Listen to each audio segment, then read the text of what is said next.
فأعوذ بالله من الشيطان الرجيم بسم الله الرحمن الرحيم اقرأ باسم ربك الذي خلق خلق الإنسان من علق اقرأ وربك الأكرم الذي علم بالقلم علم الإنسان ما لم يعلم ہمارے گاؤں سے 10 کلومیٹر ہے 10 کلومیٹر صدق اللہ العظیم۔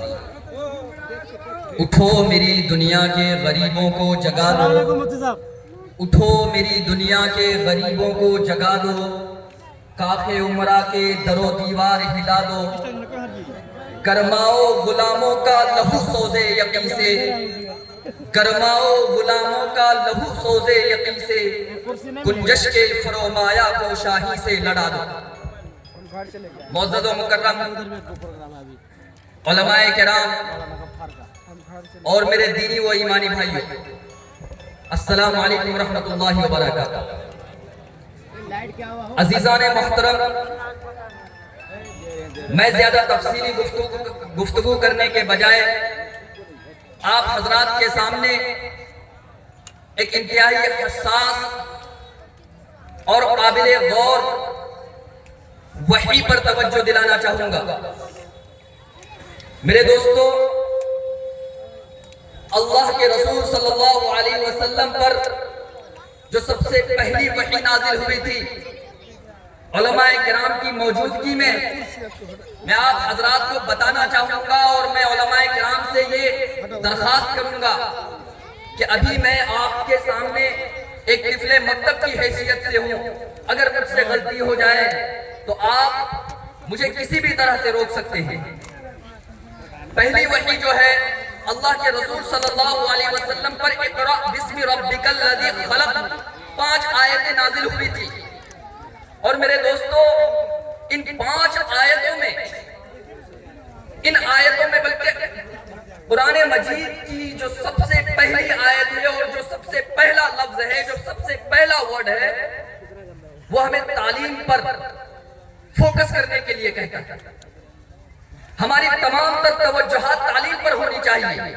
اگر کسی کی نشو و نما کی شروعات ہونی چاہیے تو وہ تعلیم سے ہونی چاہیے۔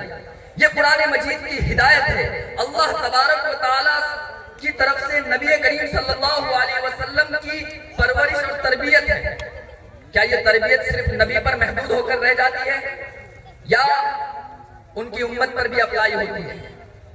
بلا شبہ قیامت تک آنے والے تمام مسلمانوں پر قرآن مجید کا ایک ایک حرف، ایک ایک لیٹر ان پر اپلائی ہوتا ہے۔ وہ الگ بات ہے کہ ہم مسلمان ہونے کے باوجود اپنے اوپر امپلیمنٹ نہیں کرتے ہیں۔ ہم نے فقط لباس کو، ہم نے فقط جگہوں کو، ہم نے فقط در و دیوار کو اسلام سمجھ رکھا ہے۔ نہیں میرے دوستو، اسلام ہر شعبے میں، آپ دنیا کے کسی بھی شعبے میں ہیں، تعلیم کا کوئی بھی حصہ حاصل کر رہے ہیں، ہاں وہاں شرط ہے، اللہ نے یہ نہیں فرمایا کہ آپ صرف اور صرف تبلیغ کی تعلیم حاصل کر لیں، نہیں، بلکہ جو بھی تعلیم حاصل کرے بسم ربک الذی خلق، اپنے رب کے نام سے اس تعلیم کو حاصل کرے۔ یہ پہلی وحی تھی جس کا میں نے ایک خلاصہ، چونکہ میرے پاس وقت نہیں ہے ورنہ اس پر ایک تفصیلی گفتگو ہو سکتی ہے، لمبی چوڑی بات ہو سکتی ہے۔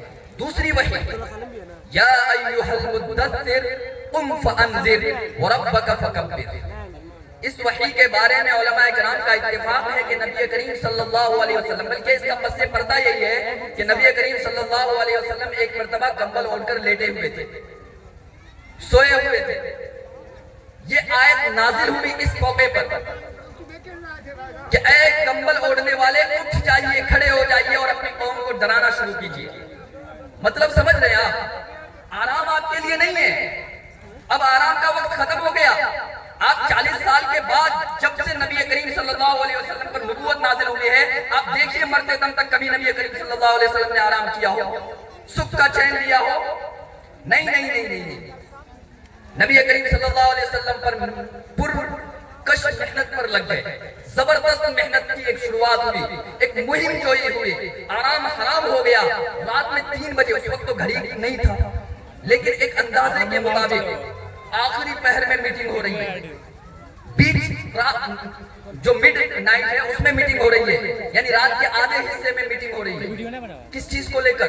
मेहनत को लेकर, कैसे इस्लाम को फैलाया जाए, कैसे इस्लाम को बुलंदी पर पहुंचाया जाए, कैसे इस्लामी तहजीब और तमद्दुन को अप्लाई किया जाए, कैसे लोगों के अखलाक अच्छे हो जाएं, कैसे लोगों के किरदार अच्छे हो जाएं, इस पर मीटिंग रात में हो रही है, जो सोने का वक्त है। कौन है जो रात में इस तरह की मीटिंग दूसरों के लिए कर रहा होता है? ये नबी करीम सल्लल्लाहु अलैहि वसल्लम पर दूसरी वही नाजिल हुई थी और आप सल्लल्लाहु अलैहि वसल्लम का एक्शन ऐसा था।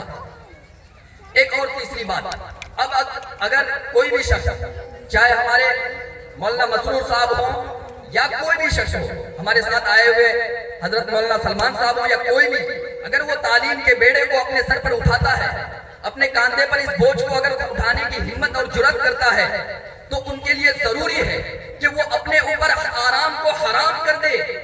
यह हमें कुरान से मिलता है। यह हम आपको सुभाष चंद्र बोस या किसी और का मकबूला नहीं सुना रहे हैं कि आराम हराम है का नारा किसने लगाया था। आराम हराम है का नारा खुद कुरान से हमें मिलता है। अगर हम ये बेड़ा उठाते हैं, बल्कि इस्लाम के किसी भी शोबे का अगर हम बेड़ा उठाते हैं या मेहनत करने के लिए अगर हम तैयार होते हैं, तो आराम को हमें छोड़ना पड़ेगा। अगर ये दो बातें हमारी जिंदगी में आ जाती हैं, तालीम को फरोग देना और आराम को छोड़ देना। तीसरी एक सबसे बड़ा जो चैलेंज का हमें सामना होगा, वो रसूलुल्लाह सल्लल्लाहु अलैहि वसल्लम की जिंदगी से, कुरान के हवाले से हमें हासिल होता है।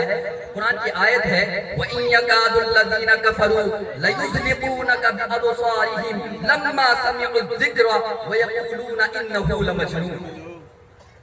इसका तर्जुमा ये होता है कि करीब था कि वो लोग दुश्मनी में, खतरनाक तरीके के दुश्मनी में रसूलुल्लाह सल्लल्लाहु अलैहि वसल्लम पर अपनी मतलब आंखों के जरिए से, अपने एक्सप्रेशन के जरिए से, अपने इजहार तासुर के जरिए से दुश्मनी का इजहार करते थे। और जब डर एक वक्त था, क्योंकि रसूलुल्लाह सल्लल्लाहु अलैहि वसल्लम मामूली इंसान तो नहीं थे ना, कायनात की सबसे बड़ी हस्ती थे, तो एक डर था, एक खौफ था लोगों को कि अगर उनको हम टच करते हैं, अगर बुरी निगाह से अगर कुछ करते हैं, तो हमारे ऊपर जरूरी है कि कुछ अजाब टाइप का नाजिल हो जाएगा। तो इसीलिए रसूलुल्लाह सल्लल्लाहु अलैहि वसल्लम को डायरेक्ट नुकसान नहीं पहुंचाते थे, लेकिन अपनी जबान के जरिए से नुकसान कैसे पहुंचाते थे जानते हैं? कुरान का लफ्ज है यक़ूलूना इन्नहु लमजनून, यानी वो लोग क्या कहते थे आप सल्लल्लाहु अलैहि वसल्लम को कि ये तो पागल है। माअज़ल्लाह, इस तरह के अल्फाज इस्तेमाल करते थे। कुरान क्या था? मजनून अरबी में पागल को कहते हैं, दीवाने को कहते हैं, जिनको कोई मतलब नहीं होता है दुनिया से, क्या प्रोग्रेस हो रहा है, कौन सा प्रोसेस चल रहा है, कोई मतलब नहीं होता है उन्हें, बस एक ही, उनको कुछ नहीं समझ में आता है। इस तरह से रसूलुल्लाह सल्लल्लाहु अलैहि वसल्लम को तकलीफ देते थे कुफ्फारे मक्का। तो मेरे भाइयों, अगर जो भी तालीम के बेड़े को या किसी भी बड़ी अज़मत वाले मुहिम को या तहरीक को अपने सर पर उठाता है, अपने कंधे पे इस तरह के बोझ को उठाता है, आराम को छोड़ता है, चैलेंजेस उसके सामने आकर खड़े हो जाएंगे। चैलेंजेस बहुत तरीके से आएंगे, और ये बातें जो रसूलुल्लाह के लिए कुरान की तरफ से हो रही है ना, ये उनके अपनों के इसमें हो रही है। मसलन अबू लहब रसूलुल्लाह सल्लल्लाहु अलैहि वसल्लम के चचा थे। अबू लहब वो शख्स है जिसने रसूलुल्लाह सल्लल्लाहु अलैहि वसल्लम को हर तरीके से तकलीफ दी, हर तरीके से। अपने दो बेटों का निकाह रसूलुल्लाह सल्लल्लाहु अलैहि वसल्लम की बेटियों के साथ हो चुका था, शादी हो चुकी थी, निकाह करवाया है, तलाक दिलवाया है, इस तरह की बदबख्तियां की है अबू लहब ने। उस पर कुरान की एक पूरी सूरत मौजूद है, तब्बत यदा अबी लहब की शक्ल में। मैं कहना ये चाहता हूँ कि अपने लोग भी हमें परेशान करेंगे, गैर तो परेशान करेंगे ही, अपने ज्यादा परेशान करेंगे, और अपनों की परेशानी ज्यादा तकलीफ दे होगी, याद रखिएगा। ये खुसूसन मैं अपने इन भाइयों के लिए कहा, खास तौर से जिन्होंने इतनी बड़ी बड़ी जिम्मेदारी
আরো খারাপ হয়ে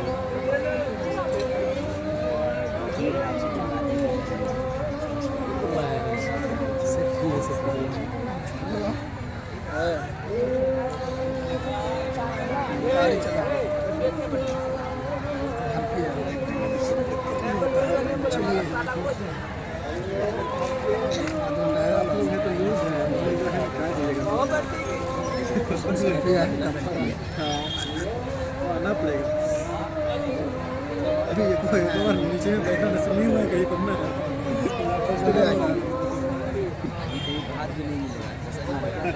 हो गया भैया इसलिए खाना खा करके आया लेट जो हुआ ना आखिरी बात है ये तीन वही जिक्र करके मैं एक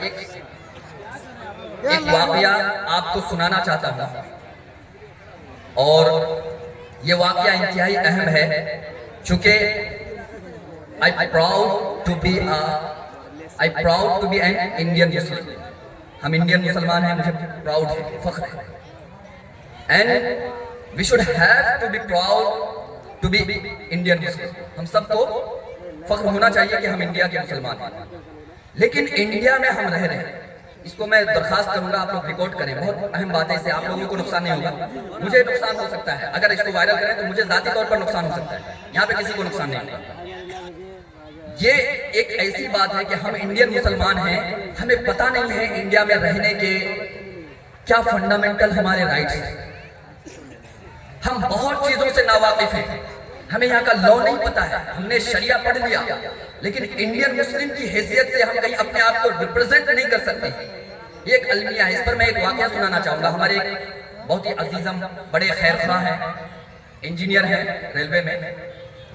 उनके ऑफिस में एक शख्स आया। विश्वकर्मा पूजा जानते हैं आप लोग?